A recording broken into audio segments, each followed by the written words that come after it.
All right, welcome everybody to our latest Between the Races podcast on the MX Vice Network. Thank you everyone for listening and supporting the site. We really appreciate it. We'd first like to thank our sponsors in Fly Racing, Monster Energy, Fox, Parts Europe, Scott, Bell Helmets, Acerbis, AS3 Performance, Kawasaki UK, KTM UK, O'Neill, Whole Shot Motorhomes, and of course Even Strokes for all their incredible support. As without them, none of this would be possible. Also, a special shout out to Whole Shot Motorhomes for jumping on board to sponsor this one. Whole Shot Motorhomes is a UK's specialist motorhome dealer for motorsport transport. They specialise in garage motorhomes and race vans that are suitable for a wide variety of sports such as motocross, enduro, karting, mountain biking, and more. Obviously, check out the Commander Motorhome that's especially good for anyone in the motocross industry. So check that out online on their website. We also have an article on our website at MX Vice and our MX Vice YouTube channel. So check it all out to see what you're in store for there. It's an amazing product, an amazing company. So thanks again to them supporting us. All right, for this episode, we're joined by the MX Vice Stats Master, Paul Pearcy, who's been doing some absolutely incredible work all year for us, creating that extra content for us on the MX Vice website. The stats have just been absolutely amazing. The fans, the media, the industry really enjoying it, especially the Australian Supercross series have been enjoying that too, mate, when you've dived into that arena. So how's life, and thanks for joining us. Yeah, thanks for having me on. I'm really grateful for it, and just like every other day, just sitting here working my butt off, just trying to get ahead of the new season. So oh mate, it's been incredible, the progression you were mentioning before off air from when you started sort of just getting into the stats not that long ago and to where you are now, and teams and riders are loving it, sharing it, commenting on it. It's pretty cool, mate. It's so cool to see your success. All the hard work's definitely paying off. So I guess what are some of the keys to your success, would you say, mate? And just hard work's definitely a key cornerstone behind it, isn't it? Well, absolutely. I mean, there's weekends where between a Saturday and Sunday, I'll come home and I'll put 26 or 27, 28 hours between the 2 days, and I'm just typing away on my laptop. I guess probably the biggest key is just having a very patient wife. But that and having a really big passion for it. I love the sport. I love seeing the numbers. I love being able to, earlier in the year, we were going back and forth, and I was really hammering hard on Jan Pankar to you, because it's very clear and evident that you can see his progression through the years, just looking at the spreadsheets and the numbers, and he's just been doing an awesome job getting better and better. Those are the things that I really like to dive into and see, and it's just tangible evidence that you don't have to watch a bunch of races to see. You can just look at the numbers and know that this rider's making steps forward each year, and he's just getting better and better and better. And to me, those are fun things to see. And there's countless riders that you could do that with. I mean, next year, I can't wait to see what Malcolm Stewart does, because his 2022 season was a big step up from what he had before with consistency and podiums, and because the big story is Jet Lawrence, and it's Eli Tomac coming back, and it's Chase Sexton on a new bike. But, well, hang on, when you really look at the numbers, Malcolm Stewart took a big jump forward in his consistency and just being there week in and week out. I believe, I don't have the numbers right in front of me, but I believe he had the third best finish percentage for main events. I believe that's true. I'll have to look that up. But I mean, it's just, he's just made such a great career progression from the lightning speed that we saw when he first got on a 450. And it was, big crashes and big speed like his brother. Now he's just a lot more consistent. And, I really can't wait to see what he can produce in the 2024 season. Oh, mate, it's going to be fascinating seeing how he goes, actually. And speaking to JT the other day, he was saying all the guys in the Husky camp and that Alden Baker sort of framework there, just saying how fast he is. Everyone's chasing Malcolm. He's a second and a half faster than everyone. Christian Craig's no joke on a Supercross track. So obviously the flying at the test track sort of banter gets thrown around this year around everyone, but they were like, yeah, Mookie is genuinely flying. So hopefully he can translate that into a massive season and just stay healthy, because he's so great for the sport and his skills are just amazing to watch. And I'm pretty sure they will make some pretty good strides with the bike. So well said, mate. It's really cool to see how it'll play out for him. And I guess just talking back to, your stats work, mate, what was some of the catalysts for, I guess, bringing it to life and pulling the trigger to start compiling all these stats? And also, how do you find the time working it in with other jobs? You've got a couple of other jobs as well, mate. So you're a very busy man, but you're obviously pretty masterful on the time management to get it all done. Yeah, no, I just, like a lot of us that are listening to this podcast, I raced motocross growing up as a kid, and my body is not in the greatest shape. I wake up and there's mornings I can't stand up out of bed. I got to roll out of bed and kind of, take 5 or 10 minutes to fully stand up and start walking around the house. So I work in the construction field. I build fuel stations for a living, and my body's just not doing the greatest. So a little over a year ago, I really started trying to figure out what I could do to get out of the field and start maybe doing some office work. And biggest thing was, I had to be great with Microsoft Office, and the biggest thing was Microsoft Excel. So Christmas Day last year, I went and bought a course to start learning Excel. So 51 weeks ago, I bought an online course, and that was the first time that I opened up Excel. And we just kind of, as I was starting to learn it, I figured, well, the best thing for me to do would just be start building. So, I play fantasy for Supercross and Motocross. So I thought, well, I'll just start building spreadsheets for that so I can get better at that. And it just started kind of, unfurling and just kind of growing from there. And it was just really organic, just started from nothing. And, I had no idea where I was going with it. I was just trying to learn something new, and good Lord, here we are. It's amazing, the progression, mate. And I guess from your point of view, how good are stats to sort of add that extra layer of understanding and interest to the sport we love covering and writing about and doing podcasts about? It definitely adds that extra bit of impetus to it, doesn't it, mate? Obviously, you can extract so much from the eye test, but having that, like you said, the tangible data is just a massive boost. And I'm pretty sure, like we've been saying off air, the numbers on the website and the stats and the social media engagement from everyone from riders to teams to the fans, they definitely enjoy it, and adds another excellent compartment to our coverage of motocross too, mate. So is that what sort of draws you into it, mate? Just seeing the progression and the stats and how they stack up, and it could be from one race or, like you said, over the course of multiple years. Yeah. I mean, it's you can see so much more from the data, from the numbers. I mean, you get to the end of the season and you go, well, this rider finished fifth. Well, why did he finish fifth? Well, it's going to take you a lot of time to get through all those races and watch them all back. And then, the 30 seconds or a minute that a rider might be on camera isn't enough to really understand what's happening. You can see their riding style, you can see the position they're in, you can see whether they're comfortable or not. But I mean, like I mentioned, Malcolm Stewart earlier, in 2022, he was tied for third best finish overall at the end of the season with Justin Barcia at a 4.882 finish. The only guys better than him were Anderson and Tomac.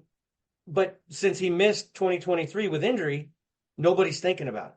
So we can go back and we can look at that data and go, hang on, wait a minute. This is a guy that we need to watch coming up in the next season. To me, it adds so much more interest and so much more information that you can gather and look at to go, oh, hang on, I really didn't think about that guy, because he wasn't right in front of me. He wasn't on the camera, or maybe a guy a little bit further back, a guy that's in 10th place or whatever. You don't really see that guy much. You don't really hear much about him because he's in 10th. But if you go look at the data, maybe he had a lot better year than you thought, or he had a better average, just however things worked out, he ended up 10th. Those things are really exciting to me because it really brings more people to the forefront and really showcases how great some of these guys are. I mean, I mean, who would remember that Marvin Musquin got 6 podiums in 2022? I mean, Yes.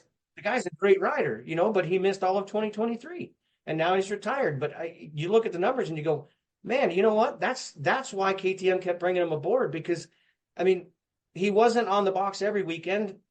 He finished outside of the top 10 once in 2022, but I mean, he really was a great rider and he was great for the brand. I mean, once you get him talking on a podium, you can't get him to stop like most other French riders, So he really is a great rider. You just forget about it if the numbers aren't right in front of you, because, it's basically out of sight, out of mind. Yeah, it sort of shines the light and it just gives you so much more insight and intrigue to get it going. And I guess for you, probably the MXGP 450 championship was probably a perfect case in point, with Febvre's 6 GP wins, obviously average overall finish, more or less the same as Prado's, just in that sort of low threes. And obviously Prado only won 2 GPs. Jeremy Searle won 3 GPs, so he won more than Prado. So that's definitely a testament to how interesting the stats are and just how consistent Prado was this season, wasn't it, mate? He just managed everything so well. Obviously, the qualifying race built a strong foundation for him to manage the weekend so well, but he was still riding like an animal to get those results. And I guess the average first lap position sort of put him in the position a lot of the time, 3.63, which was so impressive. And then the top 3 in laps led, he was obviously 219, Fevre 181, then Jeremy Searle was 62. So those laps led her in the first moto was so much more than the second moto for Prado as well, which was interesting. So many awesome takeaways takeaways from MXGP too, wasn't there?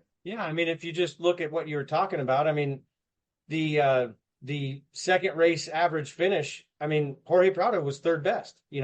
Romain Fevre was over 2 positions better than him for an average, and Jeremy Seewer had a better average finish than him. In the overall finishes, Romain was better, better overall throughout the whole year than Jeremy. He just missed, what was it, 1 round? Yeah, he missed 1 round. So, I mean, there's a lot of different, well, and then obviously the qualifying races had a little bit to do with it because he scored more points in those as well.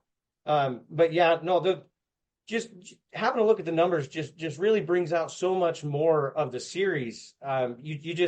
You can dive so much deeper into it, and there's so much more there to look at and to understand, and there's a lot of things that are shocking. I mean, he won the series. Nobody would ever guess that Romain and Jeremy were better than him in second motos throughout the whole year, for an average. I mean, that's to have Jeremy Seewer better than him in an average in that is just, it's kind of shocking. Like, wow, how did that happen? And then you go back and you look at the numbers and go, oh, okay, I guess it's starting to make sense. I mean, it still doesn't make sense. Like, how did that happen? But, it's just, it's very, very interesting. It really gives you something more to dig into. And to me, I just can't get enough. I mean, off season, what off season? I don't care. I want to learn as much as I can. I want to see as much as I can. So that way next year I can be that much smarter. I can see that many more things coming. And, to me, it's exciting. It's exhilarating. I just love everything about this sport so much that it just gives me something else to dive into and something else to really latch onto and learn. Yeah, absolutely, mate. Well said. It's so cool seeing all the storylines and then marrying them up with the stats. And I guess the MX2 World Championship with the Damo only getting the 2 GP wins, like Prado, obviously that training camp with him and Smets is just working wonders. They're just so consistent. They turn up every weekend. They're there. They get finishes. And the mindset of them is obviously we don't have to win every race. It's a long season. If someone passes me, I remember resonated with me when I've spoken to Adamo a couple of times, just how he would say, I don't need to pass him back instantly. I don't need to do anything silly. Thinking bigger picture, which is impressive for a man so young and on that Red Bull KTM factory team in his first season there. To have that sort of disciplined approach was very impressive. And like the stats you produced were just saying, 2 GP wins, average overall finish was 3.42, the best of anyone. So he got it done just on consistency and same amount of wins as Langenfelder, and it's sort of, you feel sorry for Jago, don't you, mate? Obviously won 8 GPs, but the injuries cost him like they have so many times in the past, and he was, no doubt the fastest guy, but you just got to piece it all together, and Prado and Adamo were perfect cases of that, weren't they, mate? And the stats bear that out as well. Yeah, I mean, you go back and you look at the season end stats for the MX2 class, and Simon Langenfelder and Jago Geertz led everything, every single category, except overall finishes. And you really think about it, it's crazy. I mean, Jago had 8 GP wins. Adamo had 2. Adamo still had the better average finish. It's kind of crazy. But, I mean, you look at time practice. Simon and Jago were both better. Qualifying races, Simon was better. Qualifying race first lap position, Damo and that isn't even in the top 3. I mean, there's just so many different things that you can look at to just go, wow, like that class is so inconsistent. It's so crazy. The one guy that didn't get hurt and was the most consistent really did win that. It's not always the fastest rider. It's the guy who shows up every single weekend and really puts his best foot forward is the guy that's going to win the championship. Yeah, absolutely, mate. So it sort of just makes for like you've got that body of work now to look back at the stats and refer, and you can sort of always look back on them and just, see how riders are developing or, progressing, regressing. There's so many cool things to take from it, mate. And yeah, you've certainly covered it all in depth, mate. And I guess, I don't know how you found the time, but what are some of the other sort of stats from across the series, across the globe, really? You've covered AMA series, MXGP, the Aussie series. World Supercross is a little bit of a different beast. We were mentioning just with the way the stats are delivered and the numbers you have available, but it's pretty cool that you cover so many bases, mate. There must be so many cool stories that you've sort of uncovered throughout the year, like you've mentioned Mookie and Jan Pangsar as well. So any other ones you'd like to particularly shine the spotlight on? Well, you kind of put me on the spot there. I was in the middle of taking notes and then I got sidetracked because the wife came home with groceries and this and that. And I didn't have time to write down all the notes I wanted, but I mean, it's just those are the particular ones. And then like Malcolm Stewart obviously is one that I'm personally closely following, because that's one of those things that most people aren't looking at, they aren't thinking about. Just like everybody else, I'm looking forward to Chase, Eli, and then Jet coming in. But those are just, to me, those are the big headlines, and I really have to take a little bit longer look at things before I really have a better idea of who's coming up and who's going down. I've been so focused on just putting the numbers in, putting the data into the sheets, that I haven't taken a step back to look at it in a while. No, that's all good, mate. It's awesome. It's going to be really cool. And obviously you're going to be going to A1 as well, aren't you, mate? So you'll be making the trip. So you should be treated to an absolute sort of feast of racing there. It's so unpredictable. All the classes are just so hard to pick across the world, but especially obviously that 450 class, the Lawrence brothers, Tomac, Sexton, AP, AC, Christian Craig, Mookie, Dean Wilson, and obviously Prado as well, mate. So on top of many more, Bloss and Nichols on the beater. It's going to be pretty hard to make that top 10. I guess it's going to be awesome for you to see Prado's first 450 Supercross race. And it's going to be a big step, isn't it, mate? Obviously, a lot of the guys from Europe do the 250 route first, like we see Vial doing. But obviously, he's a 450 MXGP champ. He's not stepping back down. So he's sort of rising to the occasion and going to enter that cauldron, mate. And you'll be pretty just excited to soak it all in, mate, and just enjoy it, because it's going to be a pretty amazing A1, which is coming up very fast indeed. Oh, yeah. Yeah, no, the tickets that me, my dad, and my son got are literally right at the exit of the first turn, too. So that should be pretty exciting to watch. Prado whole shot. Another thing. Yeah. Well, and then also our seats are right at the exit of the first turn, but also we're looking right at the last corner and the face of the finish line. So those would be really good. But, another thing that's kind of fallen through the cracks that people aren't thinking about is that Fernandis is going to have his first race on a Honda as well. So that should be really interesting to watch. And he's working with Factory Connection suspension, which is, that's who he really started to find his stride with in the outdoor season. That's who really got him comfortable on the Yamaha. So, there's lots of little storylines that'll be absolutely fun to really dive into and watch and really just kind of geek out and just be a big old nerd with.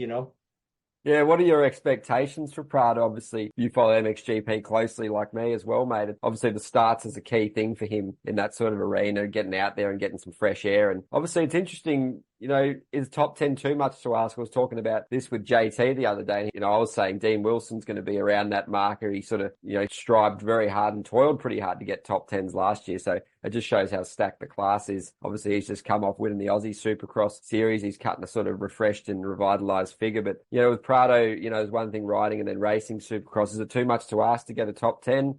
But Wilson's a notoriously bad starter, JT was saying. So Prado's got that edge on him there. But whether he sort of adapts well to the racing, obviously he's a very safe rider, intelligent, smart, makes great decisions. And like we said, the starts, and he adapts well to different tracks and differing situations. So it'll just be really good. But I guess anything in the top 10 would be a pretty good reference point. And I'm guessing at this point, everyone's assuming he'll go full-time in 2025. I think that's the logical course, unless this 3-race stint goes badly, isn't it, mate? Yeah. And the point that you made just now about Jorge being a very safe rider, which is the same point that Lorenzo made a few weeks back, which I love listening to everything Lorenzo has to say. That guy's awesome. Absolutely. But I think the biggest thing for people to remember is that it's one thing to ride Supercross. And I have no doubt that Jorge Prado can ride Supercross just as good as anybody. But racing is much different. Jumping the jumps is much different than racing the jumps. When you're racing, and I think JT made this, this same exact point, when you're just jumping the jumps, you can find a really nice rhythm, a really nice flow. When you're trying to race through them, you're trying to stay low, you're trying to carry your momentum through the jumps. That's a lot harder to do on a Supercross track than it is on a motocross track. On a motocross track, there's a lot more flow to it. You're not spending so much time in the air. You can focus a lot more on the riders around you on the track, whereas on a Supercross track, it's so much harder to keep everything else in mind, because you have to be so laser focused on being precise that actually physically racing the track can be quite tough. And that's where the guys that have been doing it for multiple years are going to have the edge on them, because they know how to race a Supercross track. It's scrubbing jumps and getting the power to the ground is very obvious. All the great dirt bike riders know how to do that. But doing that on a Supercross track and keeping your focus and having that precision lap in and lap out on a track that's obviously just like motocross tracks. They're all changing. They're always dynamic. But on a supercross track, it's so much more active. It's so much more busy. It's a lot harder to do that. And that's going to be the most interesting thing to watch with Jorge Prado is can he race it along with everybody else? I have no doubt that he can easily get a top 10. He has the speed, he has the precision, he has the technique, he has the talent for sure.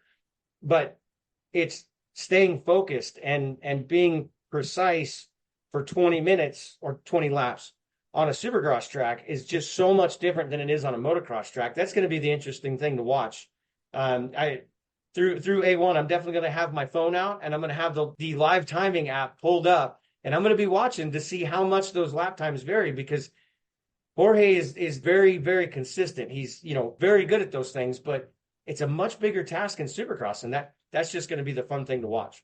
Oh, absolutely. And I guess you have another subplot where you've got fierce competitors like Barsha and Anderson, especially, and even someone like Webb. They won't be afraid to sort of unsettle him. He's only doing 3 races, so if they get aggressive, how does he cope with that? Because that's another sort of element that he's probably not overly used to. Obviously, he had some awesome battles over the time, and he doesn't mind holding people up. He's a very good defender of position. You've seen countless battles with Hurlings, especially the Tuchenthal one that ended in disaster for him a little bit there. But yeah, how he mixes that up, because, it'll just be cool seeing a guy like Barsha and Prado on their essentially teammate battling it out, because I'm sure there'll be a time where they'll be coming to a case where do they bang bars or does he go clean on him, mate? So that'll be pretty cool to see at A1 in person as well. Oh, you know what? I am here for the Barsha Prado battle, because those two guys can hold people behind them better than anybody. And I think a guy like Barsha might purposely get aggressive with Prado because, he wants to establish himself like, hey, you might come over next year, but this is what you're going to have to come up against. And I'm going to put you on the ground just to kind of give you that warning shot across the bow to say, hey, man, this is our territory, not yours. Yeah, absolutely, mate. And yeah, I was really interested to see what you said about Fernandis then. Obviously, he seemed happy again, doesn't he? Obviously, he seemed a bit restricted and he just wasn't happy with the Star Yamaha by the end of it. So I'm pretty sure he's happy for a fresh start. He's on the O'Neill gear. He's got the 5 gloves, which is a French company. So he's happy to be sort of supporting them and wearing what he wants to. So I guess we'll be interested to see if that framework translates into results for him, because he's obviously an amazing rider, Supercross and outdoors. We've seen what he can do, but just that 450 Supercross hasn't quite worked out for him, mate. So I guess if you looked back at the numbers, which we'll probably do in the future, it'd be quite fascinating to see, compare his 250 and 450 Supercross, because it's definitely not been a case of translating it over at all, because obviously the 450 class is massive, but usually he would have expected better, and he's not one of those guys that likes to lose. Like, he was always angry with 3rds and 4ths and 5ths because he just wants to win. So he'll be coming in, pretty laser focused to get the best results possible and to put himself on the box from the outset, won't he? Oh, absolutely. And I mean, you look back at his last 2 years. In 2023, he obviously missed a bunch of time due to injury, but in the last 2 years, he's only got 1 podium in 450 Supercross. Now, granted, I'm just trying to count how many races he's actually done. I think in the last 2 years, I don't think he's actually done a full season with both years combined. I think he's 1 or 2 races short of actually completing 17 rounds of Supercross in between 22 and 23. So I think for Fernandis, the biggest thing is let's get through the series, much like AC was last year. Seeing Cirulo came into the year, just, okay, let's stay healthy. Let's just get through the whole year. I think for Fernandis, that may not be his goal, but maybe that should be his goal. Hey, we've had a lot of injuries. We haven't been comfortable on Supercross. Let's just try for consistency. Let's just consistently be there every single weekend. And then, towards the end of the season, as long as we're still there, we're still relatively healthy, because everybody picks up little bumps and bruises along the way. But, let's just be there every weekend. And then maybe towards the end, we can really start ramping up and see if we can make something out of this. But, I really think the biggest thing for Fernandis is let's get through a full season. That should be the number one goal. Because no matter if he's happy with the satellite ride or he wants to go back to a factory team, it doesn't really matter. If you don't have results, it's going to be very hard to do either one. So consistency and just being there every weekend should be the goal. Absolutely, mate. There's so many guys that got just ruined their seasons through injury last year. So hopefully we can have a much more healthy field, both in Supercross and outdoors. It was decimated by the end there, wasn't it, mate? And, another guy that we've touched on, Jason Anderson, sort of briefly, he'd be looking for a massive uptick in fortunes as well. Obviously, that 2022 was absolutely incredible. If he just pieced it together a little bit better in some of those races, he could have well been the champion. So obviously, Tomac got the job done that season and, should have got a job done this season. Obviously, disaster struck for him. But watching those guys, how they sort of returned for 2024 were really cool. Obviously, JT spoke on Anderson and the bike problems. He was just sort of struggling to get that as he would have liked, which was on the previous podcast. But yeah, here's another man that you sort of maybe comes in a little bit underestimated, under the radar, but he'll be expecting big things. He doesn't say too much to the media. He sort of does his own program, works away in the shadows a little bit, doesn't like the media hugely. So just to see him let the racing do the talking come A1 will be pretty cool too, mate, because I reckon he might cause a few surprises. Yeah, absolutely well said. I mean, Jason Anderson is to me is a lot like Malcolm. Now, Malcolm only raced a couple rounds in 2023 because of injury, but Jason Anderson was having some bike issues apparently. Obviously, I haven't talked to him. I don't know, but from what JT said, that was the case. I mean, in 2023, Jason Anderson had 2 podiums. In 2022, it looks like he was off the podium 7 times. So he had 10 podiums in 2022, and he had 7 wins.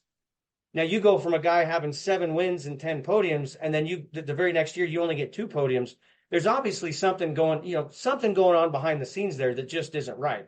So I would absolutely be willing to bet that he's looking for more, but I think we should be looking for more from him as well. I mean, I guess from all accounts, both Jason and Cianciarulo have said that the bike has made a step up this year, according to JT, from that podcast that you referenced. Because I think that's all I do besides work on spreadsheets is listen to podcasts. So from what JT said, those guys are feeling more comfortable. I mean, let's be honest, who isn't feeling more comfortable and who isn't flying at the test track right before the season starts? But, hopefully those guys are more comfortable, because having Jason Anderson back at his 2022 form is only going to make the series that much better for all of us watching. Yeah, absolutely. It's going to be so cool. There's so many things that'll just be intriguing watching play out. And I guess Ken Roczen will probably come in with a lot of confidence, obviously off the WSX, and he's been racing, a lot more than a lot of these guys. Obviously did Paris as well. So he's kind of got a little mini preseason under his belt, doesn't he, mate? And he had a really strong season. He's so happy on the Suzuki. He's got the freedom. He sort of just seems refreshed away from the HRC setup, and it'll be pretty awesome, mate. Obviously had that main event win in Indy, which was just awesome for him and Suzuki. And looking at your stats, obviously he got 4th in the Supercross season, which it probably should have been 3rd. Obviously, he had that little injury scare as well. But heat race podiums 11, heat race wins 4, heat race laps led 52, which was the most in the class, mate. It was pretty interesting to see that one. Then main event podium 6 and main event laps led 33, which is the 3rd most. And we know Kenny's a master at the starts and those sort of hard charge sprint laps. So, qualifying 4.882, average heat race finish, second best, 2.428. Heat race first lap position, 2.5, which was the second best. Main event finishes 5.7. You'll probably want to bump that up because he's definitely a better rider than that. Obviously, a couple of issues scuppered that sort of stat. But yeah, main event first lap position, 5.689 could definitely be improved as well. So a lot of room for excitement and improvement for Kenny, isn't there, mate? He's one of the best riders in the world. So seeing him sort of, battle for wins again will just be awesome, because a healthy Ken Roczen's so good for the sport, isn't it? Absolutely. And, you look at the season end stats and you get one number, but then if you actually look at the season, each race, in the first 12 races, Kenny had 2 podiums. In the last 5 races, he had 4. So that tells me, along with World Supercross and the Australian Supercross, everything else that he did this year, along with the 1 round in outdoors that he was great at, because he was the only rider that actually out-qualified Jet, and he only did 1 round. Yeah. So, and he also led the second highest amount of laps in the outdoors, and he only raced 1 round. So, but back to Supercross, in the first 12 rounds, he had 2 podiums. In the last 5 rounds, he had 4. So that tells you that he really figured something out. They really got the bike worked out. And, him being on a Suzuki, they're probably not going to make too many changes to the bike going into 2024. So he can probably roll in with a big, a large amount of confidence and in himself and the bike, knowing that, he really ended the season well. I mean, he ended it on a high, 4 podiums in the last 5 rounds is nothing to sneeze at. They definitely made some great progression with the bike, and it shows in the numbers. Excellent, mate. Well said. Totally agree. And obviously, usually with Kenny, it's kind of he starts fast and then tapers off at the end. So that's definitely really positive, like you were saying, finishing strongly. And yeah, he just seems to be so adaptable. And like, obviously, we forget about the nations too. How good was he there winning the MXGP class? So just one of the best riders ever to do it, really. Like we've said, the way he just adapts to different circumstances, even the SMX, that takes adaptation too. So Kenny's the man, and we want to see him succeed again and have another great 2024. And I guess the 2 men that probably head in alongside Tomac as the favourites are Sexton and Jet Lawrence. Amazing seasons, obviously, especially for Jet, just pretty much taken everything before him, hasn't he, mate? Obviously, me being an Aussie, it's awesome to see him do what he do. And obviously, Hunter, has got the dream team with his brother stepping up to the 450 after his magnificent year as well, and sort of has that shift with Sexton leaving where the relationship kind of ran its course. Like JT was saying, it just wasn't ideal in the end. And it's kind of a win-win situation. KTM get their sort of blue chip contender, legitimate title contender. And obviously HRC get the Lawrence brothers, and they've got Hymas and Shimoda as well on their program. So they've sort of had just an incredible year as a team, HRC, and then looking to build on that. But yeah, statistics wise, riding wise, it's going to be pretty hard to sort of beat Jet on the surface. But obviously the racing's not done through the numbers as well. So it'll be just interesting to see how it plays out, won't it, mate? And A1 will give us a good little indicator. Obviously you can't, win the championship, but you can certainly do some serious damage to your chances and lose it in a lot of ways. So how do you see that playing out, mate? Do you have one that you're favouring at this point in the season, or do you think Jet's the man and Sexton and the rest will be playing catch up? Well, I mean, I'd love to say that we, we'll see a rookie come in and just take everything over, because it would be fun to see. It may not make for the greatest racing, but we haven't seen that, I believe, I can't even think. Dungey did it? To me, it's going to be really hard for him to put together 17 rounds. He's never done that before. I mean, that's really tough and grueling. Tomac's coming back. He looks strong on videos anyway. He says he's going to be 100%. That guy knows how to put championships together. So does Cooper Webb, back on a Yamaha. And this time he's not on the factory Yamaha that he didn't get along with. He's back with the Star Racing crew that he did get along with on the 250. So that's a completely different dynamic. He's not just going back to a Yamaha. He's going back to the team that he really likes as well. Jason Anderson, hopefully back to form. There's so many different variables there. Kenny Roczen, and in the season out great last year. There's so many different variables that it's hard to pick one out. I would say if you had a gun to my head and I had to pick one guy right now, I think I'd probably go for Eli, just because the guy's just such a veteran and he just gets it done. The great thing about Hunter and Jet is they've shown the same kind of mindset where, okay, and they've said it countless times in interviews, okay, a 5th is all I've got tonight. That's different from basically all the other rookies that have come in. They want to come in and light the world on fire, which they do. I would bet they do. But at the same time, they have that maturity and that mindset of, okay, you know what? Tonight it's just not going my way. I'm going to take that 5th. I'm going to take that 7th place, and we'll just let it average out over the season and see how it goes. I mean, A1's going to be a big deal. It's going to be huge. It's going to be awesome to see all these guys come together for the first time. But like you said, you can't win it in the first round, but by God, you can certainly lose it. It's going to be a long season, and I just don't know if Hunter and Jet, the two of them, really, just like most people, I think it may take them a year or two to really find that consistency over 17 rounds with only 2 breaks. That's a hard, grueling schedule. Yeah, absolutely, mate. Like you were saying, it's a lot for them. They're so young. Obviously, maybe the youthful exuberance and that kind of just that relishing attacking any situation, might hold them in good stead. But there's no denying, like you said, they've had a massive schedule as well, and Para Supercross and the nation, that really is a long season in America. So you wouldn't really begrudge them feeling jaded or a little bit sort of not dreading, but, just sort of not coming in peak fitness and performance for A1. So yeah, that 450 class is stacked. And if you're not sort of on the money, the other guys will certainly eat you up. So just any other sort of 450 class sort of things you'd like to touch on, mate? Obviously the field's going to be absolutely stacked. And, that's probably why someone like Marchbanks doesn't mind racing 250s in Supercross, because just making main events is, you're going to see some seriously, tough battles in those LCQs just to get in. So you can see why someone like that does that. But anything else quickly there, mate, before we touch on some of the 250 guys? Yeah, I mean, just looking towards A1, looking at the spreadsheet that I sent you the other day, I mean, Ken Roczen is just lights out, better than anybody else at A1. I mean, he's had 74 laps led in the main events, where the next best guy was Barsha with 27. I mean, that's a huge difference, Yeah. As far as wins go for active 450 riders, Ken has 4. The next best, guy with a record at A1 is Barsha and Anderson tied with 2. I mean, that's, like you mentioned earlier, he starts series out really well. And that's always been his MO. But last year he kind of flipped the script on us, and he ended the season really well, coming in with the same bike, the same crew.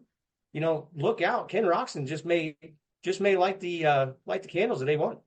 Yeah, put the money down, mate. Let's do it. It sounds good. Kenny Winnen's good. So, and then, looking at 250s, obviously a guy that always dominates the headlines at the moment after his really excellent, proper rookie season, Hayden Degan, mate. Obviously the buzz is ramping up around him. He markets and promotes all he does so well with his dad, and the team must just be loving having him on there, mate, because he just brings so much interest. And, it wasn't looking like it was going to be that good a season. You probably rewind a year ago and, the Supercross futures wasn't sort of panning out as he desired. And then he definitely flicked the switch come race time, and, heat race podium 7. That's very impressive. Heat race wins 2, heat race laps led 20, and then main event podiums 3. Obviously, he'll be just eager for that win after that SMX triumph, mate. And main event laps led was only 2, which is a pretty cool number you've found out there, mate. And obviously, he qualified pretty well, and the heat race finishes were solid. Heat race first lap position 3.1. Main event average finish was 5th. And then looking ahead, what are your expectations for Degan? You know that he wants to win that title, don't you?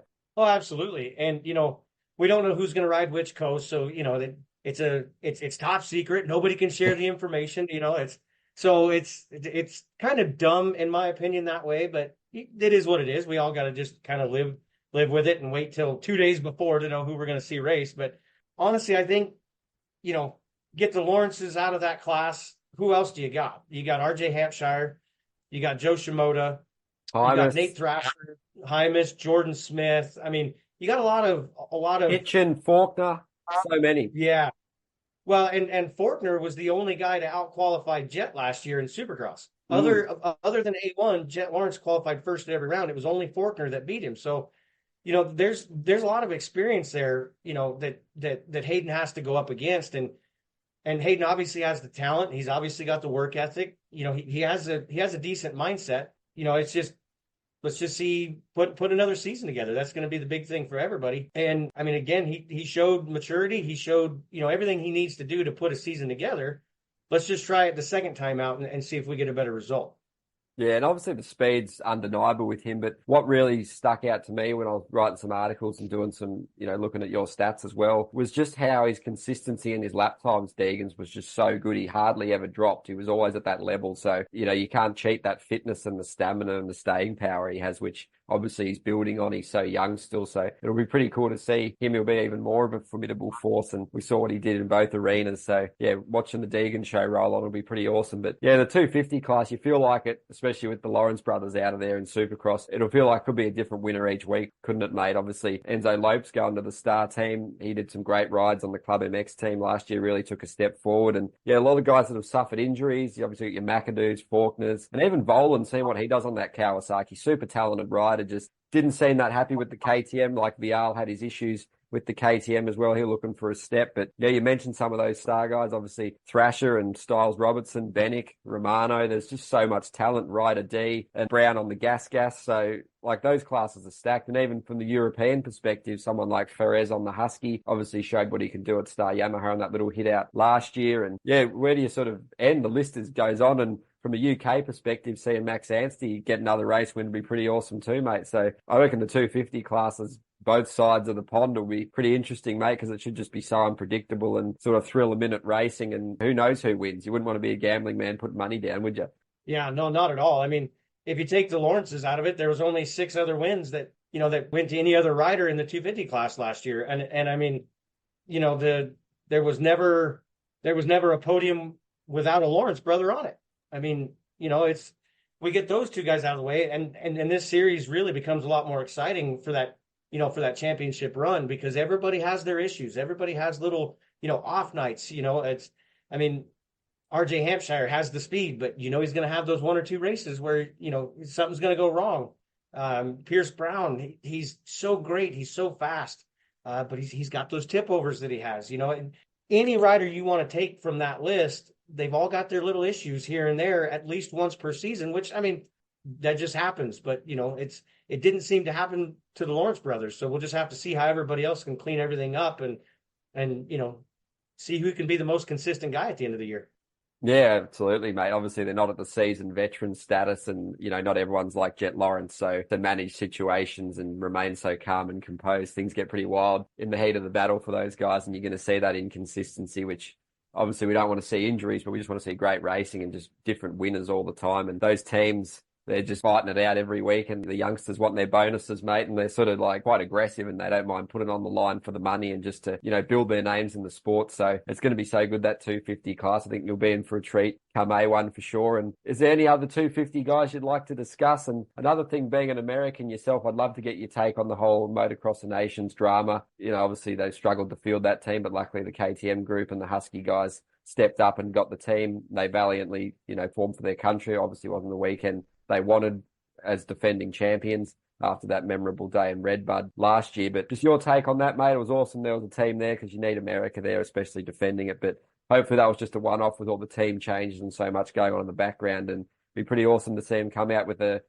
complete strong team of, say, Tomac, Degan, Sexton and Madley based in the UK. It'd be pretty amazing what that would look like if it's possible, mate. But these SMX races extending the season out definitely throws a spanner in the works too, doesn't it?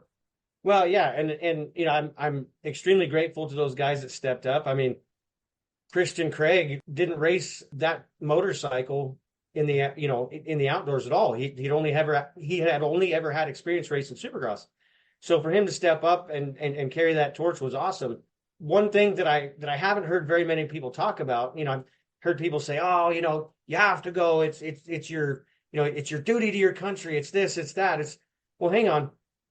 This is how, these guys don't make money for this. And whatever, money is what it is. You should go ride for your country, but their careers, their whole lifeline, what they do for a living is Supercross, Motocross, and SMX. They only have a very short window to take a break. So if you throw in Motocross of Nations, these guys really don't get a break at all. And yeah, I understand it's your duty, ride for your country. Okay, but you got to think everybody else, all the MXGP guys, they finish their series, they go to MX of Nations, then they've got like 5 months before the series picks up again. So it's a lot easier for those guys to go ahead and put a couple extra weeks worth of work in, put a little bit more testing in to go do that, because they know they still have a break ahead. Now, I'm not trying to make any excuses for anybody, because I think we should send the best guys every year. I'm just not going to condemn anybody for wanting that break. I think that's a very important break, especially for the longevity of guys' careers. These guys are working so hard week in and week out. I mean, they are obviously professional athletes, so they are working their butts off to make sure that they stay in shape. They stay on the tip of the spear. They need a little bit of time off, like JT said about Hunter and Jet, where he's really worried that they didn't get that break that they need. Well, all these guys need that break. It's not just, it's not just one or two guys here and there. It's every single guy on that gate needs that break so they can have a nice reset before the next year, give their bodies a break more than anything. I mean, you train that hard day in and day out. If you start stringing years together without breaks, that's why we see guys retire early. It's just a little bit too much to just never have a break. They need some kind of little sliver of a break.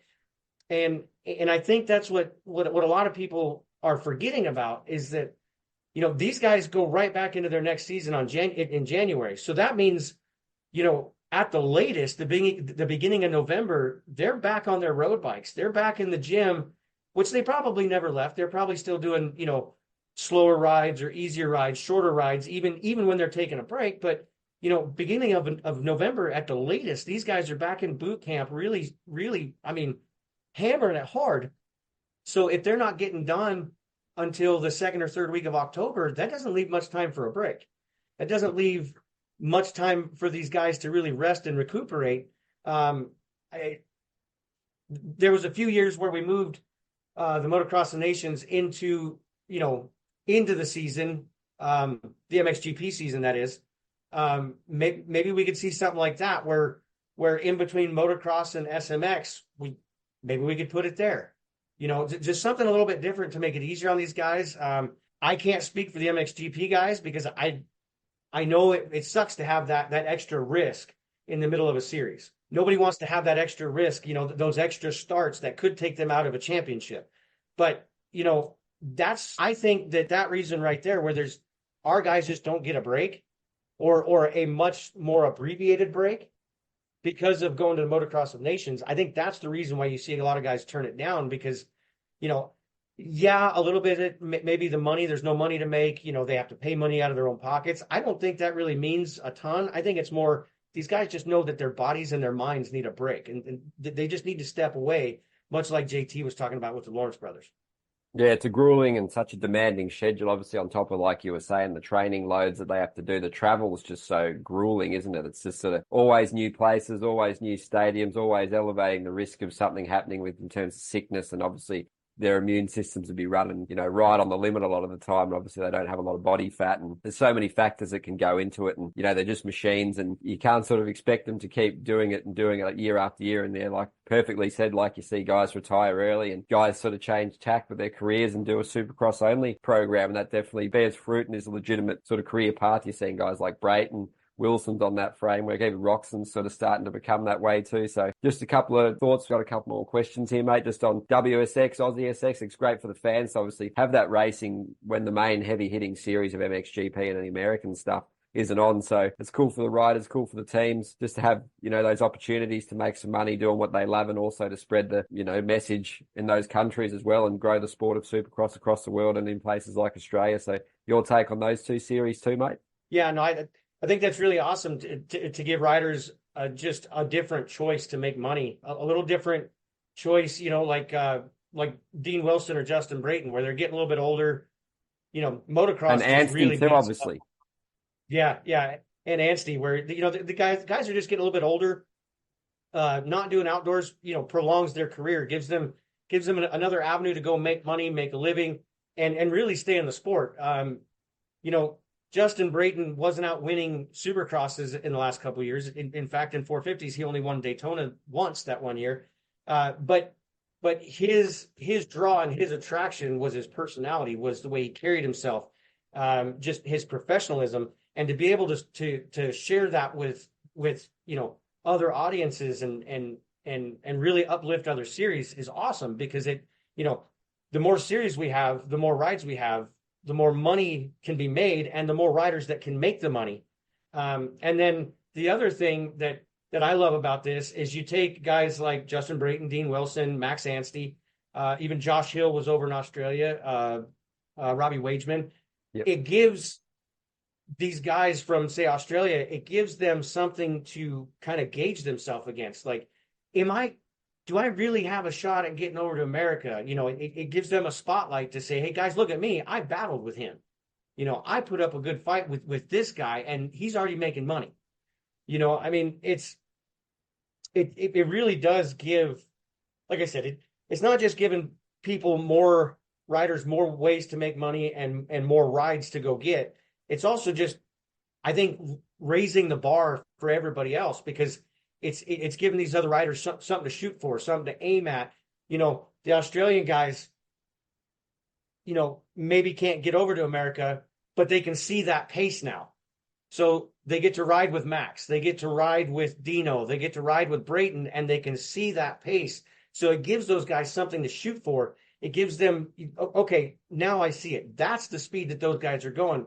Okay, awesome. Now I know what I need to go for. Now I know what I need to aim for to really put myself on that level with everybody else and really give them a better shot because these guys really deserve a much better shot because, there's so many great riders out there that just don't get the type of publicity that they should get because they're not in America under the lights on the cameras, So now it takes more eyes off of America and has them look over there and go, wow, there are really some great riders over there.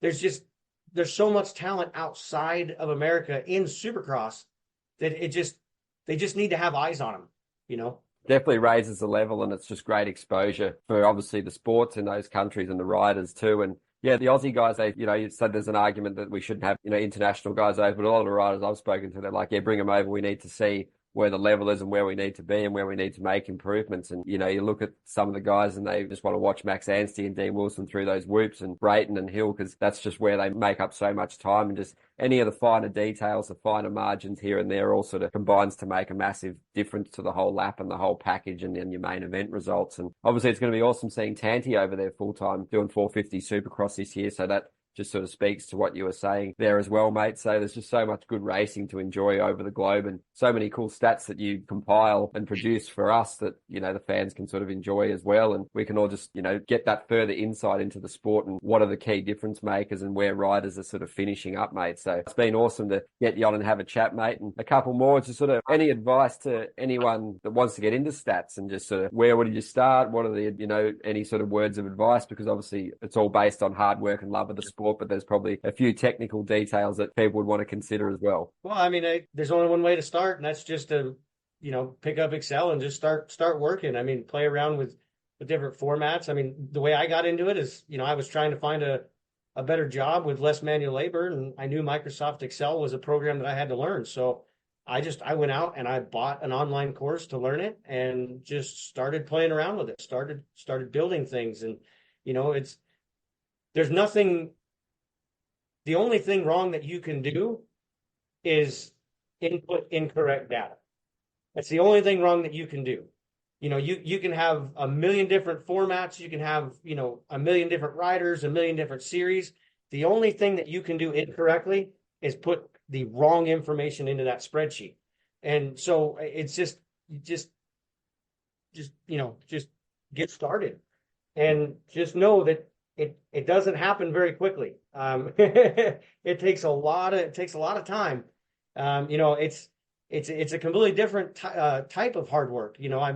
I'm in the construction industry, so I associate hard work with shoveling and swinging a sledgehammer and welding, and but I'm sitting here typing away at my computer going, okay, maybe I was wrong when I said that people that work in an office don't work hard. It can be grueling. I mean, there's days where I sit at my laptop staring at a computer screen for 15 hours straight, and your eyes really start to hurt, and your fingers start to hurt, and your back hurts, and you stand up and all your joints creak and knock and bang, and you look like you're 95 years old trying to walk across the living room. So it's just know that if you really want to do something with it and you really want to build something that has a lot of information, it's going to take a lot of time and a lot of work. Yeah, it sort of doesn't happen overnight. There's no sort of real secrets, is there, mate? It's just hard work and dedication and, following your passion. It's got to be sort of fueled by passion and motivated, to what you love doing. So that's really cool insight, mate. And before we let you go, any sort of final thoughts on the racing, and just where can all the fans, follow you on social media, on Instagram, Twitter, Facebook, I'm sure. And obviously, yeah, we'll keep promoting the work, and we really appreciate all you do. And yeah, just shout out to any of your family, friends that all make it happen too, your dad, whoever, mate. It's pretty cool hearing your story, and we just really appreciate it, and the fans love what you do, mate. So keep up the good work. Yeah, no, I guess the biggest thing is I just have to say I'm really appreciative of a very patient and understanding wife. She allowed me to set up my desk in our living room, and I've taken one whole corner where I've got calendars, and I've got different spreadsheets and different things hanging on the wall of our living room, and she just kind of deals with it and lets me log in all these hours. So I guess that's the other key point that I should have made is make sure that if you have a partner, make sure they're very understanding and patient. Because my wife hasn't gone out to dinner. She hasn't had any vacations. She hasn't had anything. And that's a lot of that is because we just don't normally do that stuff. But it's also because, I look at my wife and go, I don't know if we can go to that party this weekend because, I've got Supercross, I've got Australian Supercross, I've got SMX, I really have to input this data and make sure I get the updated sheets and everything to Ed for his podcast and the stat articles. And I'm just not sure. I don't think I can take 4 hours out of my Saturday for that, honey. I'm really sorry. Oh, mate, we don't want you affecting your life to do any stats, mate. So you've got to sort of find the balance. And I'm sure you're probably doing a pretty good job of that as well, mate. That's pretty key as well, isn't it? Oh, yeah. Yeah, no, yesterday we went and had a nice Christmas party with all of her workmates. So, yeah, we have found a bit of a balance. It's just, man, it's definitely a lot of work, but man, it's very rewarding at the end.